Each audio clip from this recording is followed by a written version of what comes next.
네, 김열수 한국군사연구원 안보전략실장과 함께 이야기 더 이어가도록 하겠습니다. 네, 그러십시오. 안녕하세요. 네, 실장님. 이번에 북한이 러시아에 이 군을 파병했습니다. 이렇게 된다면 나중에 이제 남북 간에 분쟁이 생긴다면 러시아도 군사를 보내게 되는 겁니까? 어떻게 네, 되는 겁니까? 그렇게 되는 거죠.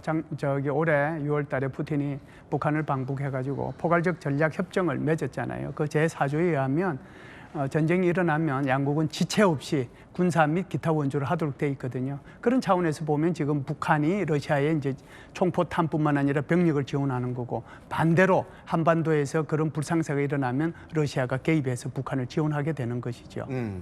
북한은 이번에 최정예 부대를 파병했습니다. 그에 따른 대가는 뭡니까? 아무래도 이제 제일 큰 게 군사적인 문제일 겁니다. 그 두 가지가 있어요. 하나는 이제 군사 장비가 있을 거고, 하나는 첨단 군사 기술이 있을 거예요.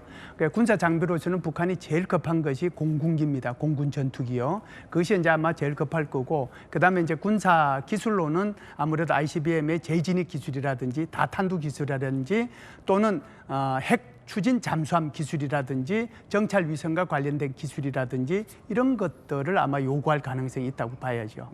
이런 군사적인 대가 말고 외화벌이에 쓰일 것이다 뭐 이런 얘기도 있던데 이건 어떤 분석입니까? 그렇죠. 왜 그러냐면 지금 12,000명이 가잖아요. 그런데 지금 러시아에서 용병을 구하기 위해서 용병한테 돈을 얼마나 준다고 선전을 하고 있느냐 하면 300만 원에서 400만 원 준다고 얘기했고요.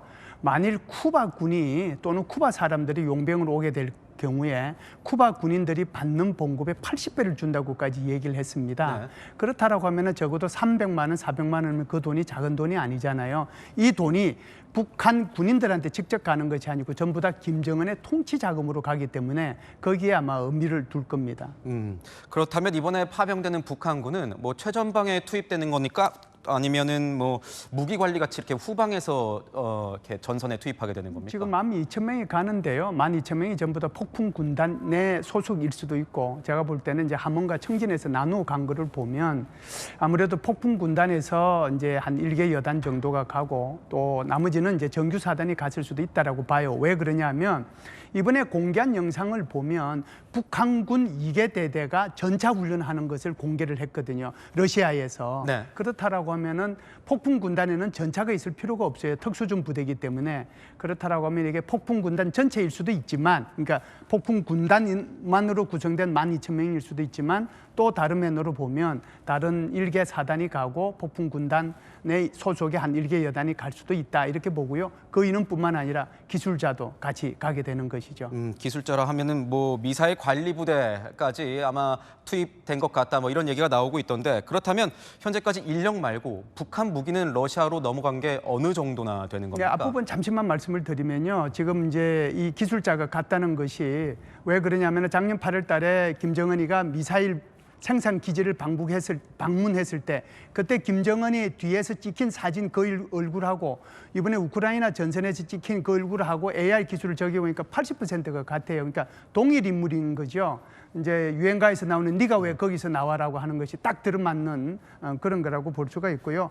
전체적으로 보면은 컨테이너 13,000대가 갔습니다. 아하. 그러면은 이것을 152mm 포탄으로 따지면 한 600만 불, 600만 발, 122mm 포탄으로 따지면 100만 발. 그런데 기본적으로는 이것만 가지는 않았을 거고 총포탄이 같이 갔을 거라고 생각을 합니다. 실장님, 저는 이 부분도 굉장히 궁금합니다. 오늘 공개된 이 무인기 문제인데 북한이 전격적으로 공개를 했습니다. 근데 공개한 시점이 저희가 파병 사실을 대대적으로 보도한 이후 그 다음 날 했다는 겁니다. 이 시점에도 어떤 의미가 있을까요? 예, 북한이 이제 파병한 것은 이제 인민일보에 안 났거든요. 그런데 이제 지금 말씀하신 것처럼 무인기 사건은 냈단 말이죠. 그런데 이 무인기 사건은 전 세계에 이제 타전이 되고 또 파병도 타전이 되니까 여기에 대한 맞대응 성격으로 아마 파병에 대한 이게 전체적인 분위기를 좀 다운시키기 위해서 이런 무인기를 이렇게 내놓지 않았는가 이렇게 봅니다. 네, 알겠습니다.